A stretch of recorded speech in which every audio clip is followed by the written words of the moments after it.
Assalamualaikum warahmatullahi wabarakatuh. Alhamdulillahirabbil alamin. Allahumma shalli ala sayyidina Muhammad wa ala ali sayyidina Muhammad. Saya bagikan lagi kisah nyata mimpi yang saya alami dulu di saat akan mendapatkan pekerjaan, ya, terkait dengan mimpi visual naik kendaraan.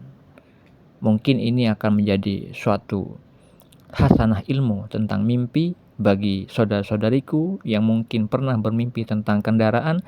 Mungkin video ini sangat bermanfaat bagi Anda untuk memahami seperti apa cara pentakwilan atau cara memaknai mimpi terkait kendaraan. Dulu sebelum saya diterima di sebuah perusahaan di Surabaya, saya bermimpi saya diajak seorang laki-laki berbadan tidak tinggi, tidak pendek, terus rambutnya cepak, naik mobilnya. Dia mengajak saya ke dalam mobilnya. Mimpinya sekilas seperti itu saja. Karena di dalam kehidupan nyatanya saya memang lagi melamar suatu pekerjaan, maka saya diberi pemahaman sama Allah Subhanahu wa taala di dalam hati saya bahwa itu adalah simbol bahwa Allah telah mengizinkan saya mendapatkan pekerjaan.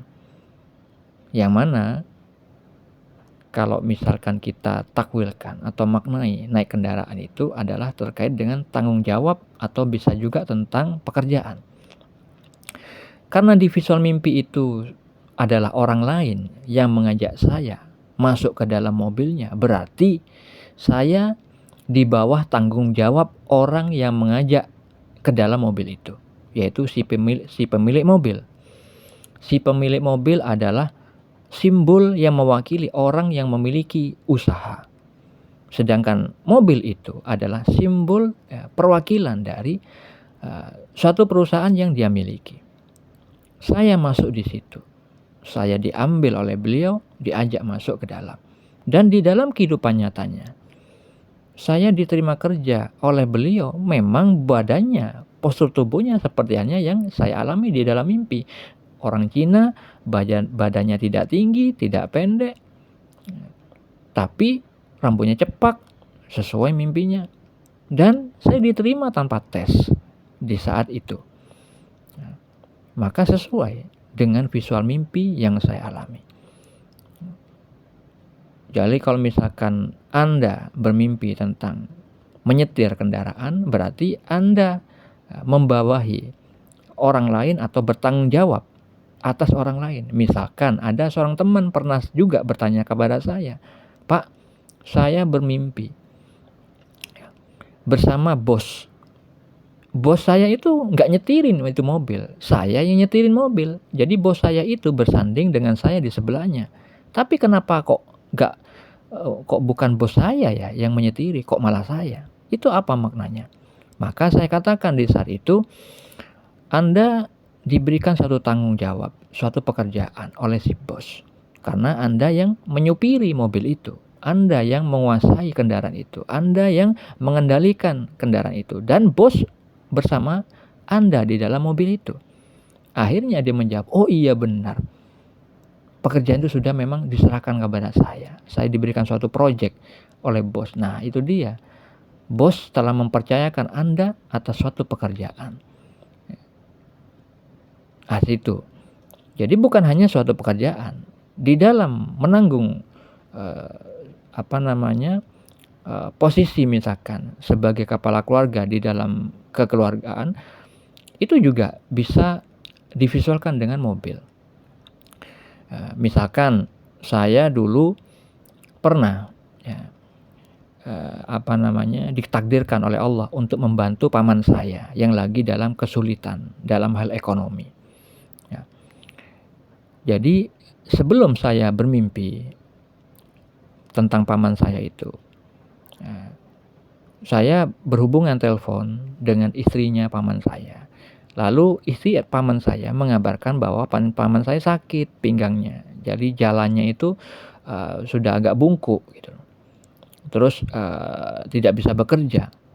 Nah, akhirnya saya merasa terpanggil untuk membantunya. Saya jadikan sarana beribadah kepada Allah.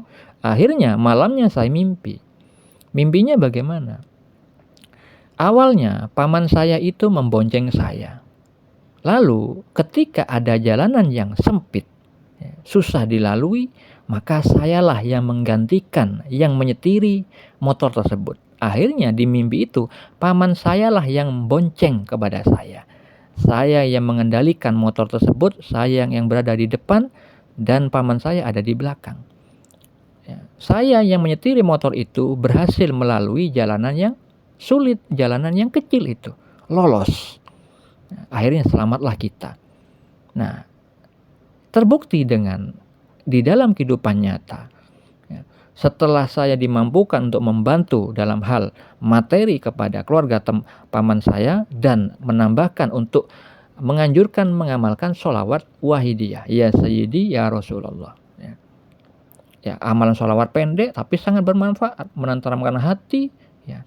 Dan apapun itu masalahnya, insya Allah akan dapat jalan keluar dari Allah Subhanahu Wa Taala. Karena hal itu juga saya amalkan gitu. Maka istrinya paman saya, ya, mau mengamalkan itu. Dan akhirnya beberapa hari kemudian, terjalinlah lagi hubungan telepon, ya, tersambung dengan istrinya paman saya. Beliau mengatakan, ketika sekarang sudah ada suatu pikiran, ya, kesulitan, tiba-tiba ingat nasihat kamu, sholawat katanya. Benar, ya. Jadi hati itu tentram, damai, walaupun susah secara lahiriah gitu, tapi batinnya itu tenang. Nah, dan akhirnya dengan itu Allah secara tidak langsung memberikan konfirmasi bahwa kalau misalkan kita selalu membantu saudara kita dengan materi saja, ya, tapi batinnya kosong, ya, dari makrifat kepada Allah, ya, dari tidak mengamalkan syariat Allah di dalam berkehidupannya, karena amalan seorang itu akan berdampak kepada dirinya. Jadi kalau misalnya kita hanya bantu dengan materi saja, begitu materi itu habis, kembali lagi mereka akan susah lagi, kosong lagi. Makanya harus kita isi batinnya itu dengan ilmu Allah.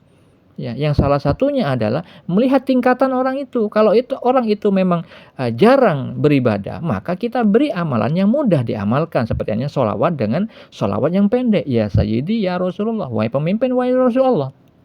Ya. Akhirnya dengan itu dapat lagi saya mimpi berikutnya. Istrinya bersama bule saya. Itu mimpinya datang kepada saya mengucapkan terima kasih. Ya. Dan di dalam kehidupan nyatanya memang akhirnya berterima kasih. Nah, itu bukti dari ketika saya bermimpi mengendarai motor. Awalnya paman saya mengendarai motor itu, saya bonceng, itu maknanya ketika dulu saya masih kecil, memang om saya itu, paman saya itu sering membantu saya karena dia adik dari ibu saya. Sering membantu keperluan saya, sekolah atau apapun itulah. Sering membantu saya. Tapi ketika saya sudah beranjak dewasa, punya keluarga, saya mampu mengetahui ilmu-ilmu Allah, hukum-hukum Allah, ilmu syariat Allah dan mengamalkannya, maka saya diperbantukan oleh Allah kepada kesulitan yang dialami paman saya. Akhirnya di mimpi itu, sayalah yang mengendarai motor tersebut. Ya, karena paman saya memang kadar agamanya kurang begitu baik. Makanya Allah perbantukan melalui pemahaman yang saya dapatkan dari Allah Subhanahu Wa Taala. Maka inilah sifat kebijaksanaan Allah, karena usia yang tua tidak selalu dewasa di dalam jiwa spiritualnya. Bisa jadi kebalikannya. Oleh karena itu kita tidak boleh menyombongkan diri dalam hal ilmu dan usia. Karena apa saja yang kita peroleh dari sisi Allah, ya, bukan dari kemampuan kita. Agar apa? Dengan sikap selalu bertawaduk, maka Allah selalu bantu kita karena Allah tidak menyukai orang-orang yang sombong walaupun sebiji sawi. Nah, semoga hal ini bermanfaat. Apabila orang-orang bermimpi tentang kendaraan, maka lihatlah di dalam kehidupan nyata apa hajat yang lagi dihadapinya. Lalu kaitkan dengan itu. Semoga membawa hasanah ilmu tentang ilmu takwim mimpi. Untuk penjelasan dengan dalil-dalil mimpi, baca di deskripsi di bawah video ini. Assalamualaikum warahmatullahi wabarakatuh.